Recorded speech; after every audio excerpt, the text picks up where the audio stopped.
Je pense personnellement que le système est défaillant, mais de bout en bout. Je vais prendre quelques exemples concrets. Quand on va voir le juge des enfants, pourquoi un jeune de l'aide sociale à l'enfance reste muet devant un juge des enfants? Tout simplement parce qu'il est là pour entendre le jugement vis-à-vis de ses parents, mais jamais vis-à-vis de l'institution. On ne remet pas en question le parcours du jeune au sein de l'institution, mais on remet en question que la capacité de ses parents à le récupérer. Et donc, de ça crée énormément d'incompréhension pour le jeune, surtout si son placement familial ou sa vie en foyer se passe mal. Ça n'est jamais vraiment pointé du doigt. Donc, je pense qu'il y a un premier dysfonctionnement qui est de l'ordre juridique, la manière dont on voit le système, le maintien des liens avec les parents versus le placement judiciaire. Donc là, j'ai parlé AEMO, AED, donc toutes les mesures en milieu ordinaire, ouvert, action éducative, qui permettent de rester chez les parents tout en ayant un suivi. Là, pareil, il y a des dysfonctionnements. On va avoir un éducateur qui va venir qu'une fois par mois pour voir si tout se passe bien. Donc, ce n'est pas le moment où il peut vraiment savoir si les choses se passent réellement bien, selon moi, parce qu'on va forcément jouer le jeu de la visite de l'éducateur. Pareil, quand on est en famille d'accueil, l'éducateur va vraiment faire des visites peut-être 2 à 3 fois par an chez la famille d'accueil pour savoir si ça se passe bien. Donc on est dans un jeu de dupes où la famille d'accueil se montre sur son meilleur jour, alors que peut-être ce qui se passe dans l'intimité n'est pas du tout la même chose. Et il n'y a pas vraiment de mise en place, dans certains départements ça peut exister, mais de mise en place d'une inspection qui serait, on va dire, externalisée à l'aide sociale à l'enfance, un inspecteur qui viendrait pour vérifier les situations de maltraitance. Il n'y a pas vraiment ça qui est mis en place. Les familles sont maltraitantes, de toute façon ce sont tous les mêmes, etc. Le travail social n'est pas pris au sérieux, de moins en moins, par les instances publiques. Et je pense que là, on doit à la fois réformer tout le système. Enfin, il y a un travail qui est énorme.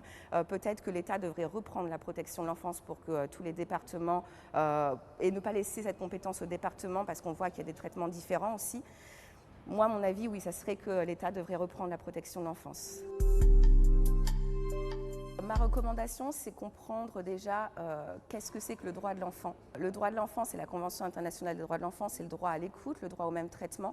Et quand on rentre dans la protection de l'enfance, qu'on soit mineur non accompagné ou jeune ASE, nationalité française, on ne devrait pas avoir de différence de traitement parce qu'on est un enfant. On rentre dans un système, on doit être accompagné jusqu'au bout. Là, on entend des discours qui disent « ce sont des enfants qui sont différents ». Ce sont des enfants. Voilà, on ne doit pas dire, on ne doit pas rajouter « ils sont différents ». Ce sont juste des enfants.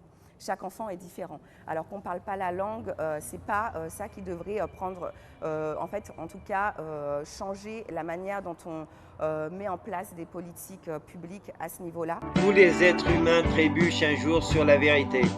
La plupart se relèvent rapidement, secouent leurs vêtements et retournent à leurs préoccupations comme si de rien n'était. Winston Churchill. Ceux qui ne sont pas avec nous, enfants et anti-pédocriminels, sont contre nous.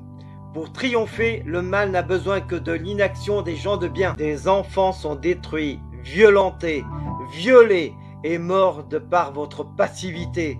Vous êtes avec eux ou contre eux?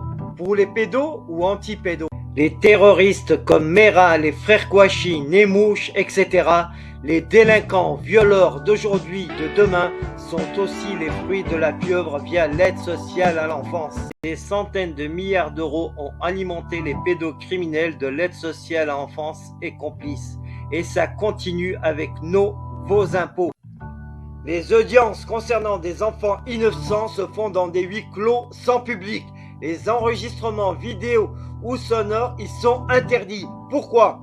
Les dossiers sont inaccessibles aux enfants ou à leurs parents qui les défendent.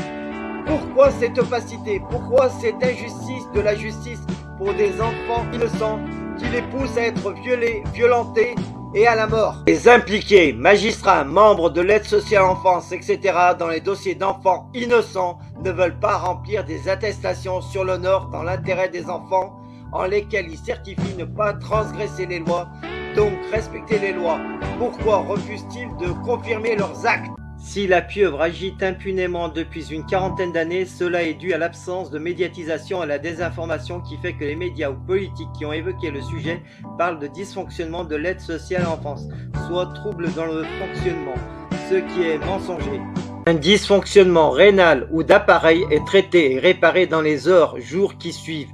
Pas laisser 40 années dans le même état. Les services publics sont au service du public. Tous les membres de services publics doivent être responsabilisés personnellement quand ils agissent pour nuire sciemment envers les citoyens de France. Soutien à la COPRASP, Commission populaire de répression des abus de services publics, composée de citoyens de France sans lien avec les services publics. Soutenez la SPE, Société protectrice des enfants, sur Facebook et partagez-la, ainsi que la chaîne YouTube Criminal-Lix, résolument anti-pédocriminel. Pour soutenir Criminal-Lix et libérer les enfants victimes de la pieuvre pédocriminelle via ASE, Aide sociale en France, pour combattre la pédocriminalité, je vous invite à faire des dons sur le compte qui suit. Ma chaîne étant bloquée, je vous invite à cliquer sur la cloche et à choisir l'option toutes pour recevoir les notifications des nouvelles vidéos publiées. Merci.